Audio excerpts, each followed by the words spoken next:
Esta es la serie Así comenzó todo y el tema es el número 33 y se titula Celos domésticos.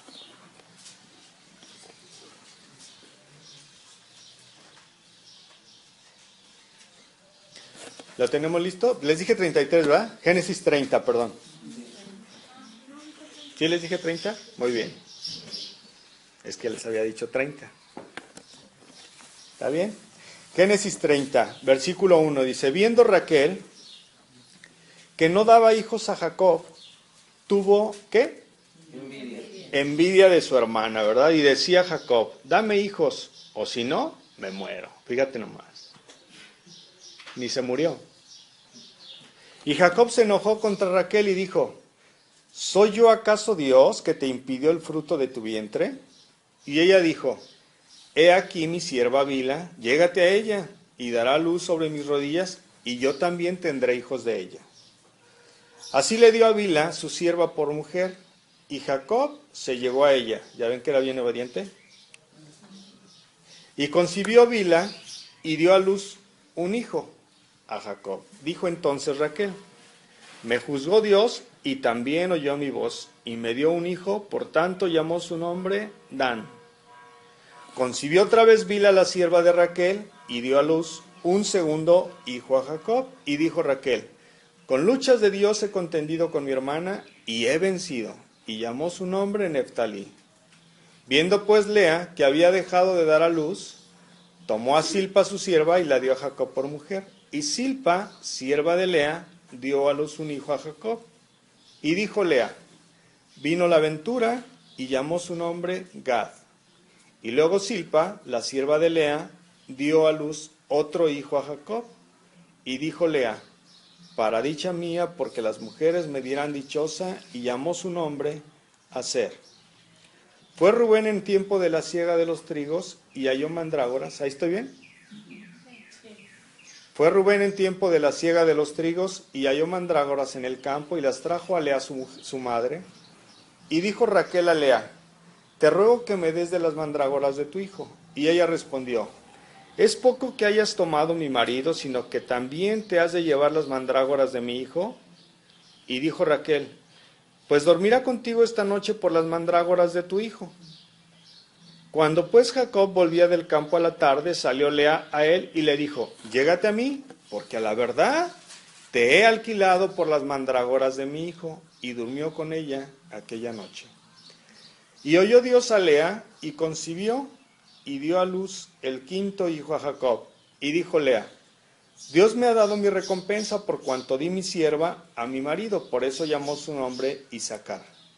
Después concibió Lea otra vez, y dio a luz el sexto hijo a Jacob. Y dijo Lea, Dios me ha dado una buena dote, ahora morará conmigo mi marido, porque le he dado a luz 6 hijos, y llamó su nombre Zabulón. Después dio a luz una hija y llamó su nombre Dina, y se acordó Dios de Raquel, y la oyó Dios y le concedió hijos. Y concibió y dio a luz un hijo y dijo, Dios ha quitado mi afrenta. Y llamó su nombre José diciendo, añádeme Jehová otro hijo. Cierra tus ojos, hermano. Señor, te damos gracias en esta mañana por tu presencia, por tu palabra. Padre, te hemos exaltado, te hemos adorado, te hemos bendecido. Nos has visitado y queremos darte gracias por todo. Gracias por este tiempo, en esta hora. Te pedimos que nos hables, Dios, porque queremos escucharte y hacer tu voluntad siempre. Por favor, que tu precioso Espíritu Santo a cada uno nos dé lo que necesitamos y te exaltamos en esta mañana, en el nombre de Jesús. Amén.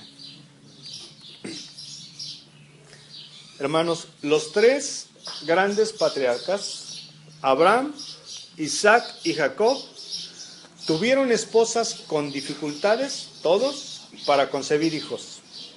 Pero es interesante que nosotros podamos observar cómo cada uno de ellos reaccionó ante la situación difícil de su esposa. Y aquí podemos encontrar una de las partes en donde Dios respeta y reconoce y nos da la voluntad personal de nuestro libre albedrío.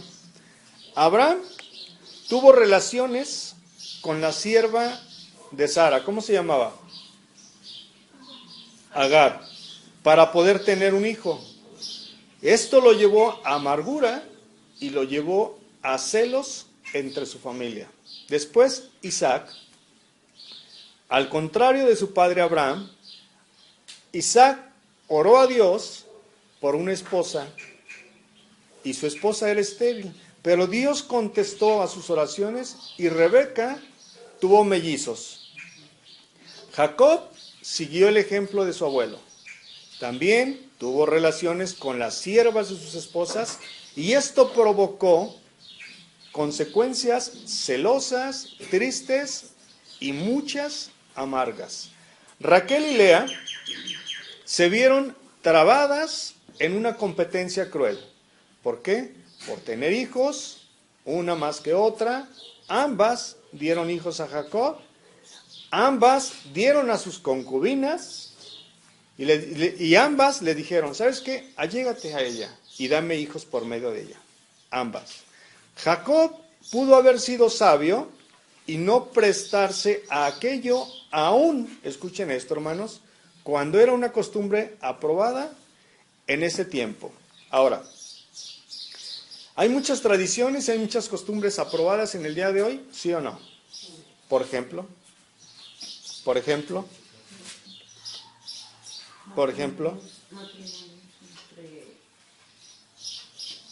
¿matrimonios homosexuales?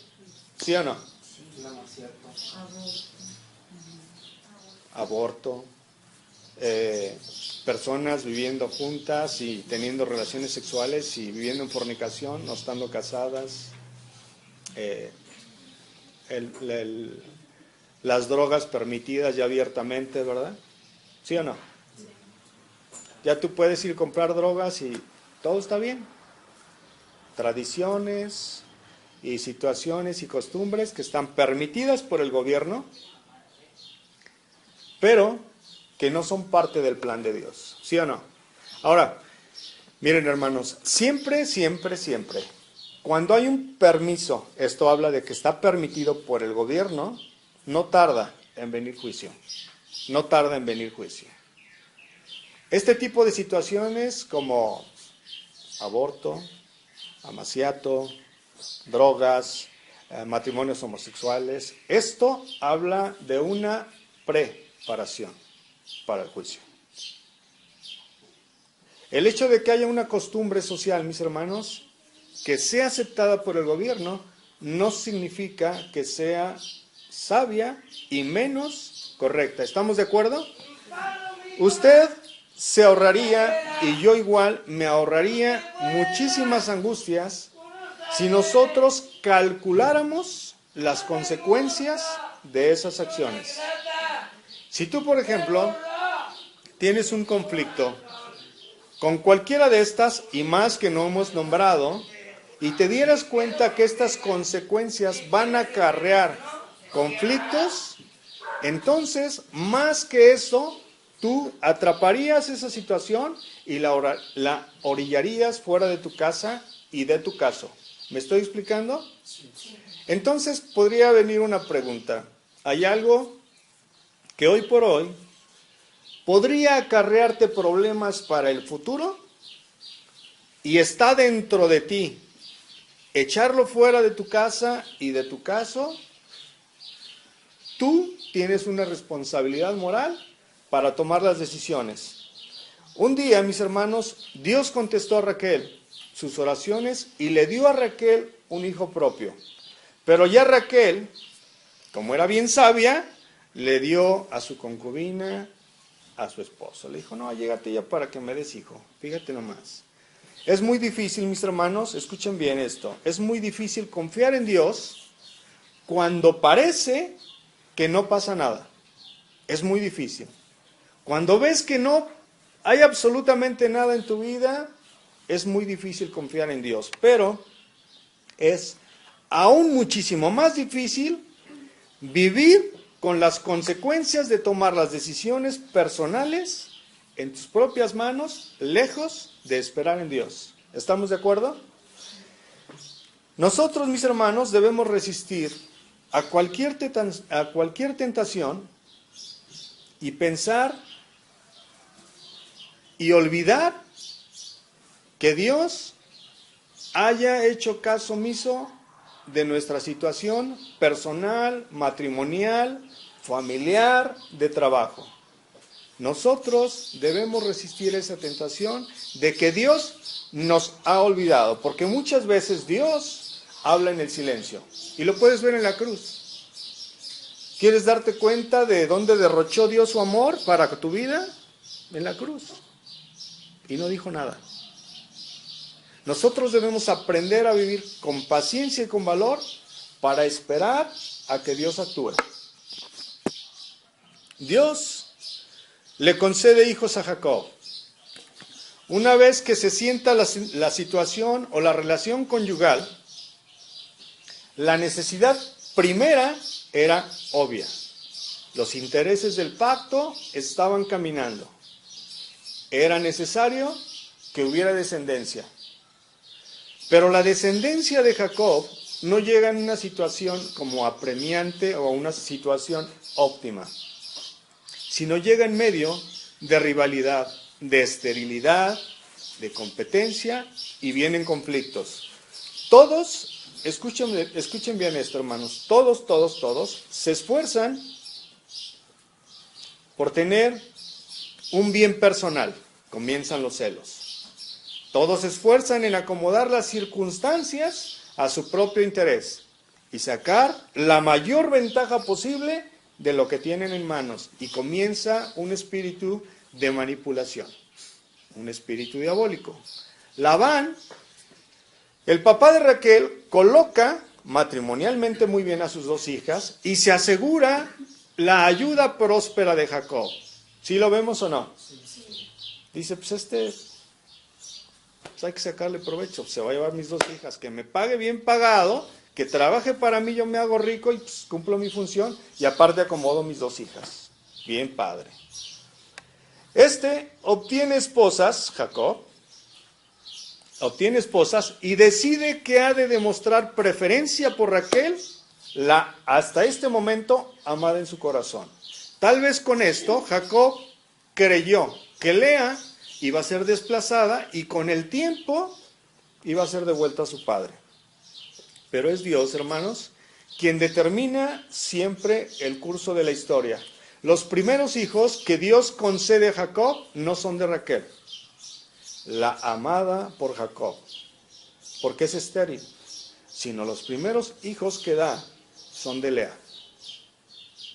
Lea da a luz los 4 primeros hijos a Jacob. Ella, escuchemos bien, Lea, le atribuye a Dios la concesión de todos estos hijos. Los nombres que Lea da a sus hijos expresan las circunstancias bajo las cuales ella vive su relación matrimonial y se convierte en madre. Aflicción, menospreciada, desplazada de la compañía de su esposo, insegura del amor de Jacob y sin la honra propia de una esposa. Con el nacimiento de cada hijo, ella expresa su esperanza de ganar el amor, de ganar el aprecio, el compañerismo y la honra de su marido. Con el nacimiento de Judá, Lea alaba a Jehová. Lea le favorece, ahora sí que valga la redundancia, el favor de Dios. A pesar de las luchas y los conflictos que ella estaba teniendo con Raquel. Si la rivalidad, mis hermanos, si la rivalidad por el esposo no fuera poco, se desarrolla también una rivalidad por causa de los hijos. La envidia y la competencia se añaden ya al difícil ambiente donde se desarrolla esta descendencia especial en los propósitos que Dios de antemano ya tenía. Raquel, al reconocer que no podía tener hijos, dice, yo soy estéril, apela a la costumbre legal de tener hijos del esposo a través de su sierva. La expresión sobre mis rodillas, que dice el versículo 3, alude al procedimiento legal hasta este momento por las costumbres de una adopción. Aparentemente, en el caso de Agar, Sara no adopta a Ismael como su hijo. ¿Recordamos esto? ¿Sí o no? No lo adopta, sino que Ismael y Agar se relacionan legalmente con Abraham como hijo y concubina de Abraham, ¿verdad? Raquel, hermanos, da a Jacob 2 hijos a través de Bilha. Los nombres que da a sus hijos indican también la creencia de haber ganado el favor de Dios, porque significan justicia y la competencia con su hermana, que es un conflicto. Justicia y conflicto. Lea no queda atrás en la competencia y dice, pues de esto se trata. Entonces permite a Jacob la paternidad también de 2 hijos a causa de la concubina de Lea, aún cuando Lea sí podía tener hijos, y lo que hace es darle la concubina también a Jacob. Dice, pues de eso se trata, yo te doy 2 más 2. Órale, y tú, pues desayúnate, y el otro bien obediente ahí va, ¿verdad? Qué bendición.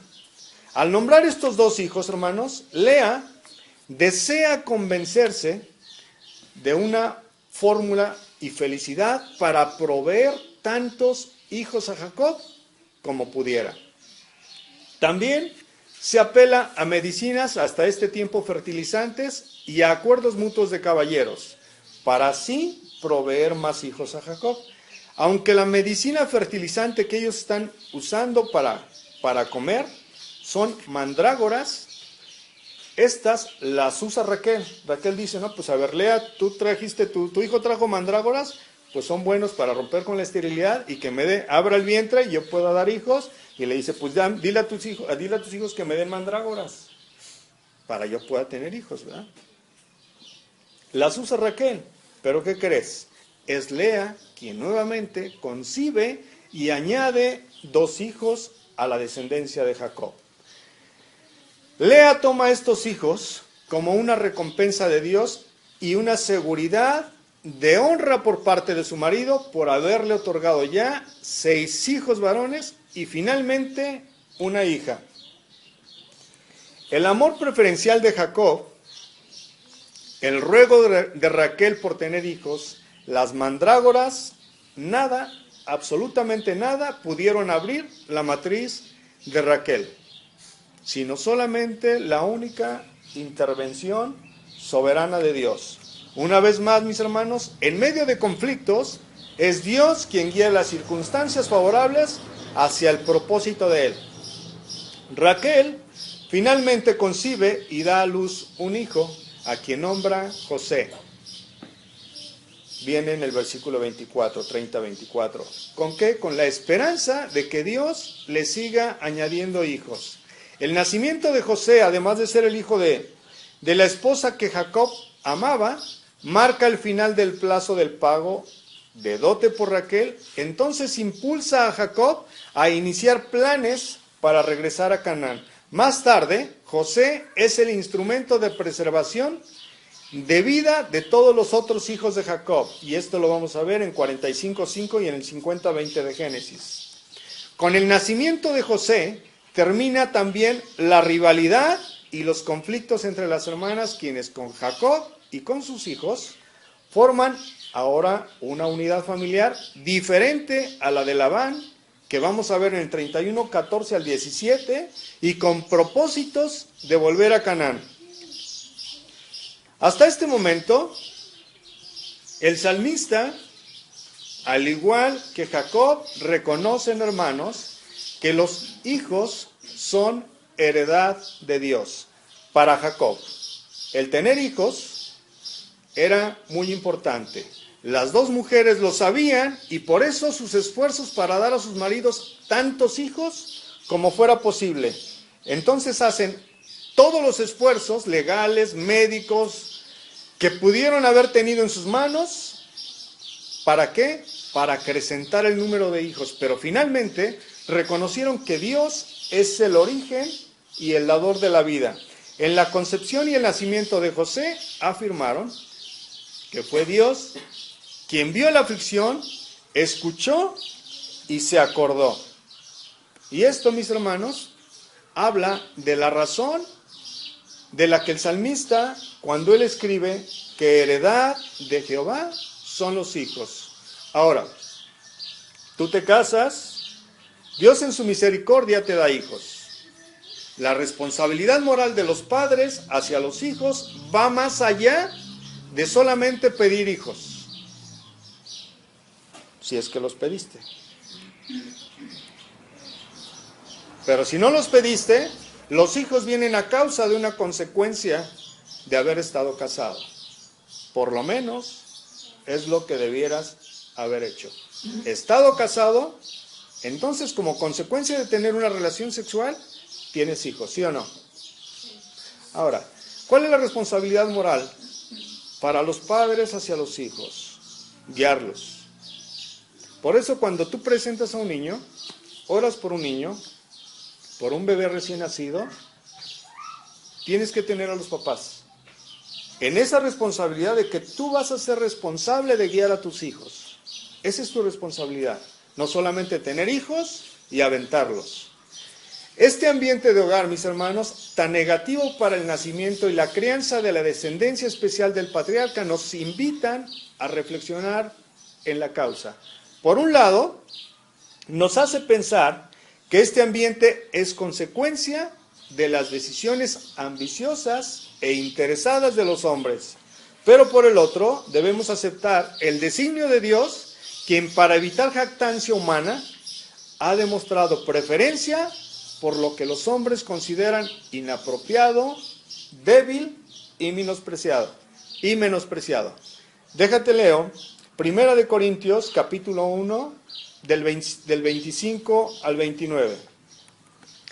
Dice, porque lo insensato de Dios es más sabio que los hombres, y lo débil de Dios es más fuerte que los hombres. Pues mirad, hermanos, vuestra vocación, que no sois muchos sabios según la carne, ni muchos poderosos, ni muchos nobles, sino que lo necio del mundo escogió Dios para avergonzar a los sabios, y lo débil del mundo escogió Dios para avergonzar a lo fuerte, y lo vil del mundo, y lo menospreciado escogió Dios, y lo que no es, para deshacer lo que es, a fin de que nadie se jacte en su presencia.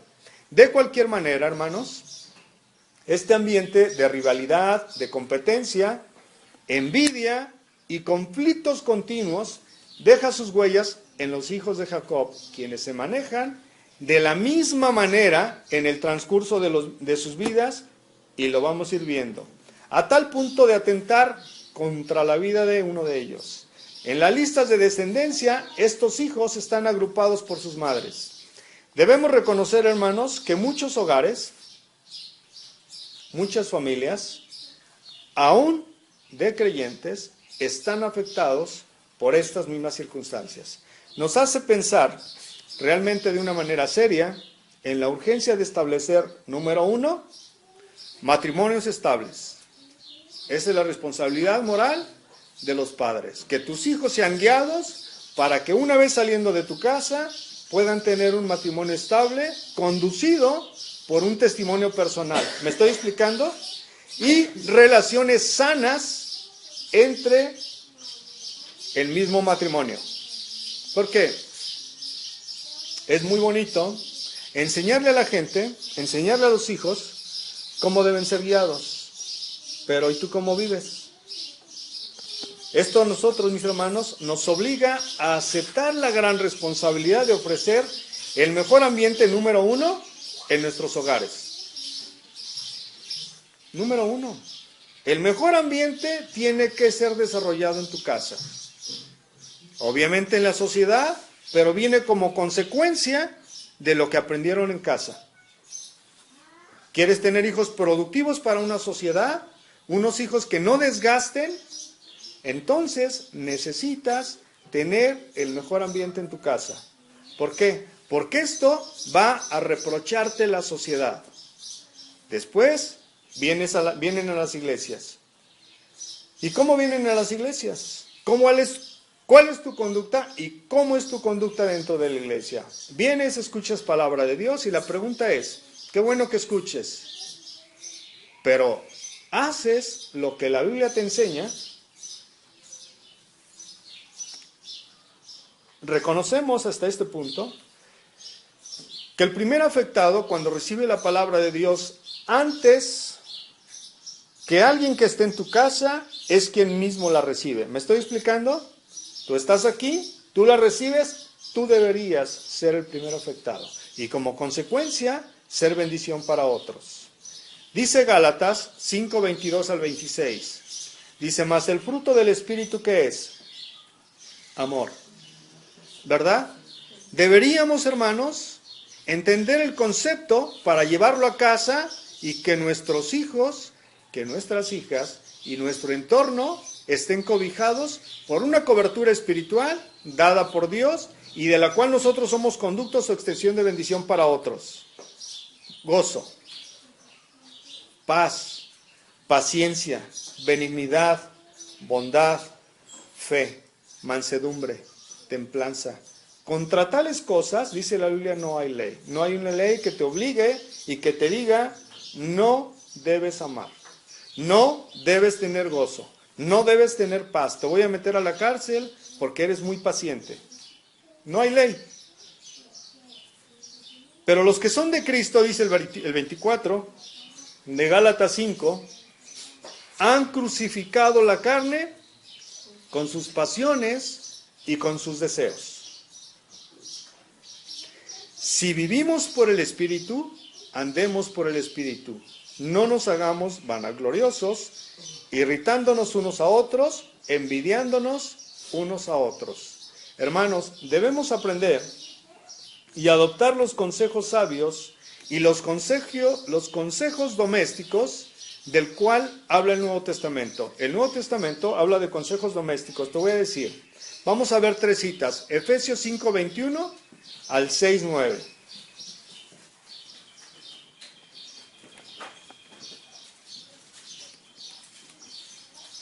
Efesios 5:21 al 6:9. Dice 5:21. Someteos unos a otros en el temor de Dios. Y empezamos con las esposas. Sí, dice 5:22. ¿Lo tienes? Efesios 5:22. Dice, las casadas, ¿qué? ¿Cómo? Las casadas estén sujetas a sus propios maridos como al Señor. Porque el marido es cabeza de la mujer, así como Cristo es cabeza de la iglesia, la cual es su cuerpo y Él es su Salvador. Ahora, entendamos este versículo, hermanos. Porque el marido es cabeza de la mujer, así como Cristo es cabeza de la iglesia, la cual es su cuerpo y Él es su Salvador. El hecho de que el marido es cabeza de la mujer no significa que vas a tener a tu esposa con el zapato en todo el cuerpo de la esposa. ¿Me estoy explicando? No significa que la tienes que patear ni la que tienes que maltratar. Este es un orden dado por Dios, pero no significa que la esposa va a vivir bajo tu yugo. Así que, como la iglesia está sujeta a Cristo, así también las casadas lo estén a sus maridos en todo. Maridos, fíjate lo que dice. Maridos, entiendan a vuestras mujeres. ¿Así dice? ¿Cómo dice? ¿Por qué? ¿Nunca te has preguntado por qué no dice entiendan a sus mujeres? Las mujeres sí saben, son más inteligentes. Maridos, amad a vuestras mujeres, así como Cristo amó a la iglesia y se entregó a sí mismo por ella. ¿Para qué? Para santificarla, habiéndola purificado en el lavamiento del agua por la palabra, a fin de presentársela a sí mismo una iglesia gloriosa que no tuviese mancha ni arruga ni cosa semejante, sino que fuese santa y sin mancha. Hermanos, ve lo que dice el versículo 25. Maridos, amad a vuestras mujeres, así como Cristo amó a la iglesia. Fíjate bien, hay un paralelo entre las mujeres y nosotros como iglesia. Y cuando hablo de nosotros como iglesia, hay un paralelo entre las mujeres y los hombres dentro de la iglesia. Somos un verdadero a veces desastre, hermanos, porque no nos sujetamos, somos rebeldes. Si nosotros caminamos en ese espíritu, es imposible que Dios haga lo que dice el versículo 26 para santificarla. No puede. Maridos, amad a vuestras mujeres, así como Cristo amó a la iglesia y se entregó a sí mismo por ella. ¿Para qué? Para santificarla, habiéndola purificado en el lavamiento del agua por la palabra, a fin de presentársela a sí mismo una iglesia gloriosa, que no tuviese mancha ni arruga, ni cosa semejante, sino que fuese santa y sin mancha. Así también los maridos deben amar a sus mujeres como a sus mismos cuerpos. El que ama a su mujer, a sí mismo se ama, porque nadie aborreció jamás a su propia carne, sino que la sustenta y la cuida, como también Cristo a la iglesia, porque somos miembros de su cuerpo, de su carne y de sus huesos. Por esto dejará el hombre a su padre y a su madre, y se unirá a su mujer, y los dos serán una sola carne. Grande es este misterio, mas yo digo esto respecto de Cristo y de la iglesia. Por lo demás, cada uno de vosotros ame también a su mujer como a sí mismo, y la mujer respete a su marido. Mis hermanos, esto habla de una sociedad sana. ¿Quieres tener hijos sanos? Necesitas aprender doctrina sana. Efesios 6:1, continúo. Dice: hijos, ahora vamos con los hijos. Obedeced en el Señor a vuestros padres, porque esto es justo. Honra a tu padre y a tu madre, que es el primer mandamiento con promesa. ¿Para qué? Para que te vaya bien y seas de larga vida sobre la tierra.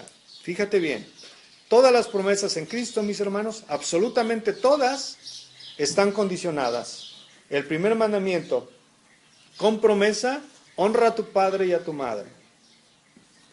El honrar, mis hermanos, muchas veces se ha prestado dentro de la iglesia para que solamente tú tengas un respeto hacia tus padres, pero va más allá de solamente un simple respeto. ¿Por qué? Tus padres, cuando tú lo puedes entender esto cuando ya estás casado. Cuando no estás casado todavía estás un poquito vagando, no tienes el concepto genuino de este amor puro, de esta responsabilidad moral. Cuando ya estás casado, tienes a tus hijos y entiendes a tus padres todo el proceso que pasaron. Cuando los primeros 30 días no duermes, estás todo desvelado y cuidas, se te enferma el bebé, comienzas a amar a tus padres de una manera distinta. Distinta hasta antes de haber tenido un primer hijo. Pero cuando tú tienes a tus hijos, hermanos, tú tienes una responsabilidad que va más allá de solamente tener el respeto de tus padres, porque tú tienes a tus hijos van creciendo y un día los hijos se van. Entonces, los padres nos comenzamos a ser viejos. Y muchas veces, tú como hijo, no tienes la responsabilidad moral de honrar a tu padre, de honrar a tu madre, de que ya tus viejos están grandes y que necesitan ahora una atención distinta. Muchas veces los papás no están en proporciones adecuadas económicamente hablando. Entonces, como no están, una manera de honrar a tu padre y a tu madre es bendiciéndolos con el fruto de tu trabajo. ¿Me estoy explicando? Tus padres necesitan dinero algún día y tú necesitas tener esa responsabilidad moral delante de Dios para tener ese cobijo hacia tus padres. Y esto habla de que tú honres a tus padres y a tus madres. ¿Me estoy explicando?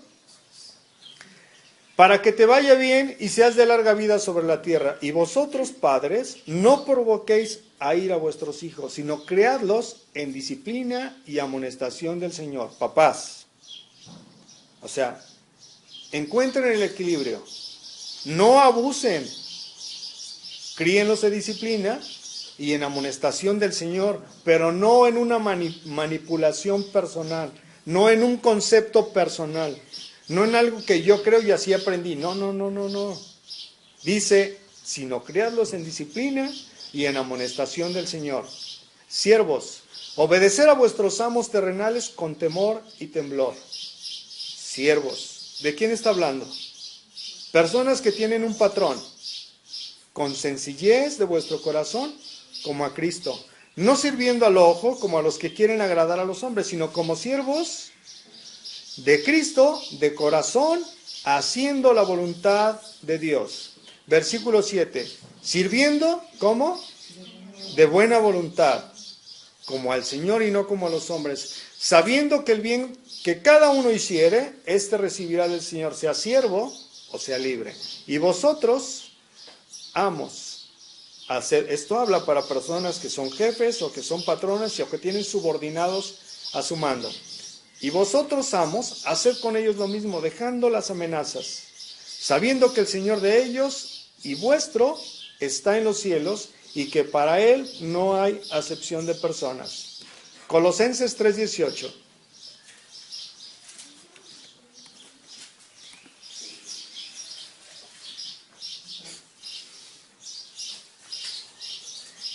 Y vamos a ver hasta el 4:6. ¿Tiene un subtítulo tu Biblia? ¿Cómo dice? Deberes sociales, ¿verdad? De la nueva vida. A ver, cuando habla de nueva vida, habla de que hubo una antigua, ¿no? ¿Sí o no? De que ya pasó. Ok, ya pasó. Ya bastó el tiempo. Casadas, estad sujetas a vuestros maridos como conviene en el Señor. Maridos, amad a vuestras mujeres y no seáis áspero con ellas. Hijos, obedeced a vuestros padres en todo, porque esto agrada al Señor. Padres, no exasperéis a vuestros hijos para que no se desalienten. Siervos, obedeced en todo a vuestros amos terrenales, no sirviendo al ojo como a los que quieren agradar a los hombres, sino con corazón sincero, temiendo a Dios.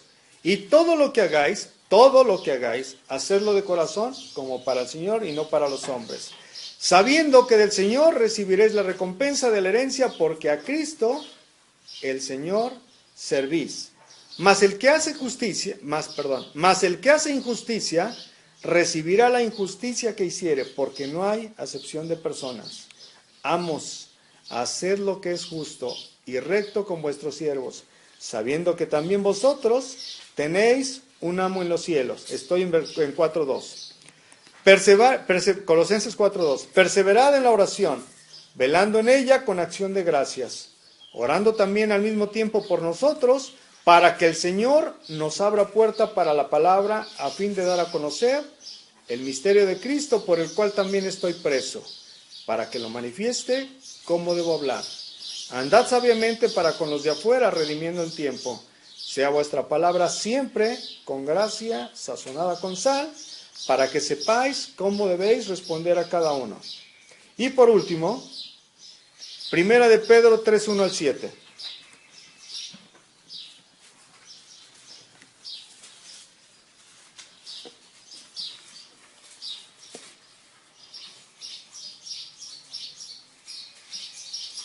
¿Lo tenemos? Dice 1 de Pedro 3:1, asimismo vosotras mujeres estad sujetas a vuestros maridos, para que también los que no creen la palabra sean ganados sin palabra, porque por el testimonio de sus esposas, considerando vuestra conducta como casta y respetuosa. Vuestro atavío no sea el externo de peinados ostentosos, de adornos de oro, de vestidos lujosos, sino, ¿cuál? El interno, el del corazón, en el incorruptible ornato de un espíritu afable y apacible, que es de grande estima delante de Dios. Porque así también se ataviaban en otro tiempo aquellas santas mujeres que esperaban en Dios, estando sujetas a sus maridos, como Sara obedecía a Abraham, llamándole Señor, de la cual vosotras habéis venido a ser hijas, si hacéis el bien, sin temer ninguna amenaza. Vosotros, maridos, igualmente vivid con ella sabiamente, dando honor a la mujer como a vaso frágil y como a coherederas de la gracia de la vida, para que vuestras oraciones no tengan estorbo. Maridos, esposos, ¿escuchamos esto? ¿Entendemos esto? ¿O hay necesidad de explicarlo? Sí queda claro, ¿verdad? Mis hermanos, estos consejos son la solución para evitar hogares desastrosos. Ciertamente, el hogar de Jacob, por lo menos en los primeros 14 años, no fue absolutamente nada ideal.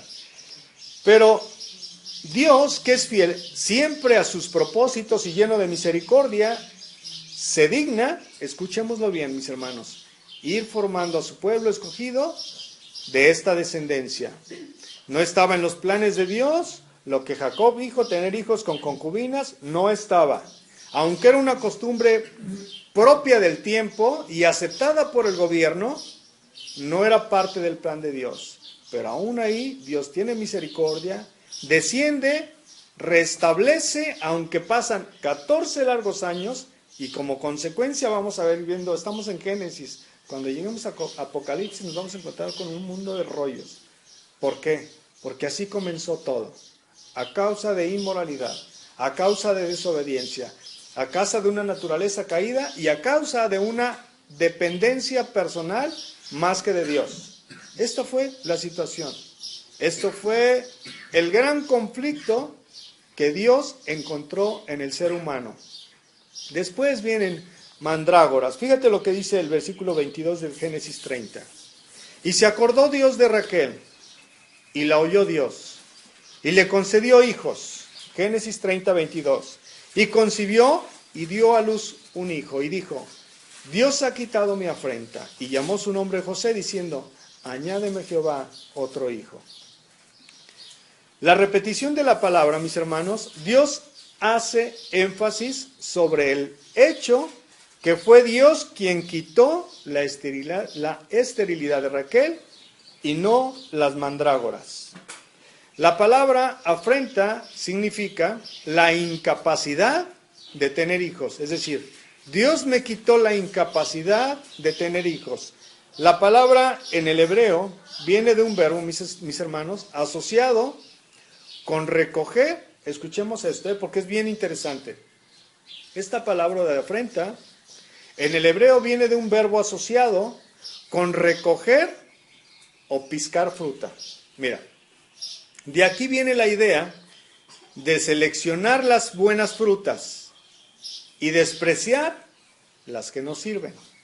También se usa la palabra para referirse al paso entre dos estaciones, entre el invierno y la primavera. Raquel se sentía como la fruta despreciada o como el invierno, triste por su incapacidad de tener hijos. ¿Van conmigo?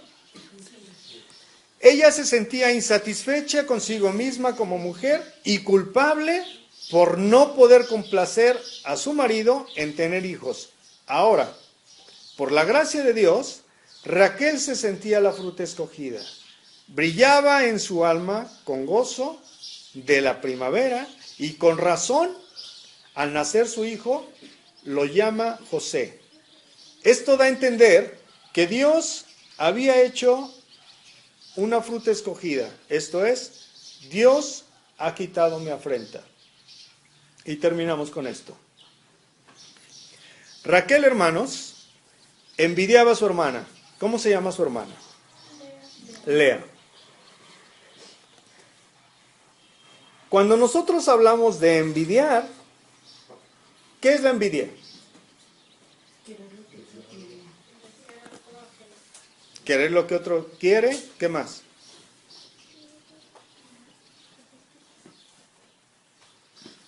¿No te da dolor porque alguien está bien cuando te da envidia? Dices, ¿por qué está bien y yo no? Y causa conflicto en tu corazón, ¿verdad? Dices, yo tengo a Cristo y no tengo ni coche y aquel tiene 20 trailers estacionados en su casa y te da envidia. ¿Por qué te duele? Dios está tratando con tu corazón. No hay pecado, mis hermanos, que sea más odioso para Dios que la envidia. O aún más dañino para nuestro prójimo y para nosotros mismos. La envidia es un dolor. La gente no sabe, pero a ti te carcome. El mundo no sabe ni siquiera que le tienes envidia, pero tú te estás muriendo. te acarrea dolor. Y la pregunta es, ¿tú para qué tienes envidia? ¿Qué bendición o qué? ¿Para qué tienes envidia si no te permite crecer, no te causa satisfacción? No hay amor, no hay gozo, no hay paciencia, no hay benignidad, no hay bondad, no hay fe, no hay templanza, no hay nada. ¿Para qué la tienes? Deséchala. Ahora, Dios va a descender de una manera individual y te va a decir, a ver, yo te la quiero quitar, a ver, como el cuaderno que tienes en tus manos, yo te voy a quitar la envidia. Pues no, es tu asunto. Tú tienes que trabajar en ello. Ella no consideró que Dios establece la diferencia y en otras, o en muchas otras cosas, ella tenía la ventaja. Sería bueno, hermanos, cuidarnos y estar atentos cuando esta vida de pecado, vayan con atención y síganme con mucha atención. Cuando esta vida de pecado se muestre a nuestro comportamiento, porque se va a convertir en un monstruo que tarde o temprano nos va a comer. ¿Tienes envidia por alguien? Ya lo detectaste. Ya sabes que tienes envidia, aquí está en tu mente y empieza un espíritu de crítica. Lo primero, insatisfacción. Como consecuencia de la insatisfacción, ya lo concebiste ahí. Entró ahí, lo permitiste, entró a tu mente y te da envidia y sientes coraje. No tienes satisfacción y como consecuencia, tu cuerpo, como tiene muchos miembros, va a utilizar tu lengua y vas a comenzar a caminar en crítica. Y vas a llenar los bolsillos y el corazón de todo tu entorno para que el mundo sepa que tienes envidia. Y vas a comenzar a buscar más allegados para que estén contigo. Lo que corresponde, a mis hermanos, a nuestra propia prudencia, debemos, en ese momento, cuando ya la detectamos en nuestra mente, echarla fuera. Exactamente en el momento en que llegue a nuestra mente, antes de que hagan nido en nuestro corazón. Martín Lutero decía una cosa: no puedo evitar que los pájaros vuelen alrededor de mi cabeza, pero sí puedo evitar que hagan nido en ella. Porque después de esto, mis hermanos, viene juicio. ¿Por qué? Porque una vez que tú ya lo concebiste aquí, en la mente es el lugar de trabajo para ti y para el diablo. Entonces tú ahí, aún antes de que entre a tu corazón, tú tienes oportunidad de aventarlo fuera. Y lejos de tener envidia, comienza a bendecir. Y muros espirituales se van a derrumbar. Comienza a bendecir. No tengas envidia, bendícelo. Señor, gracias porque lo prosperaste. Gracias porque estás trabajando con él. Gracias por lo que tiene. Gracias por su vida. Gracias y gracias y gracias. Antes de que hagan nido en tu corazón. Porque después de esto, mis hermanos, una vez que ya se anidó en tu corazón, ya va a venir juicio. ¿Por qué? Porque tus miembros se van a prestar para el manipuleo de algo que concebiste en la mente, se bajó al corazón y tus miembros van a comenzar a delatar quién realmente eres tú.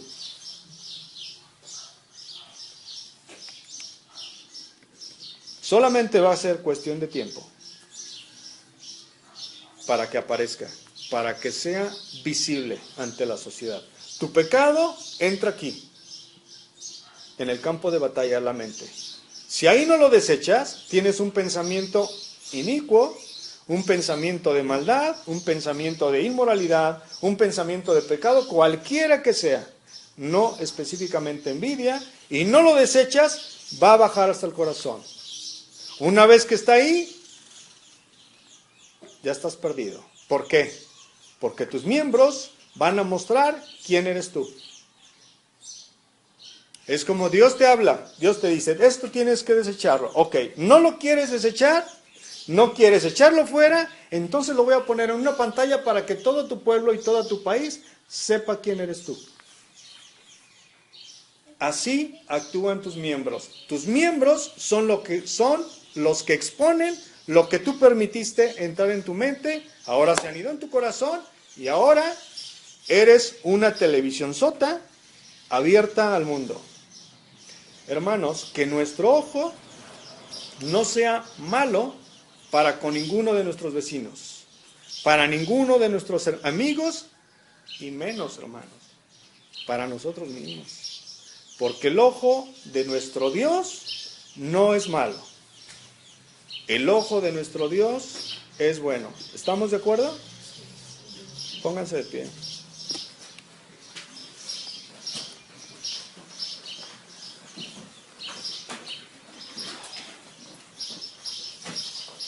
Cierra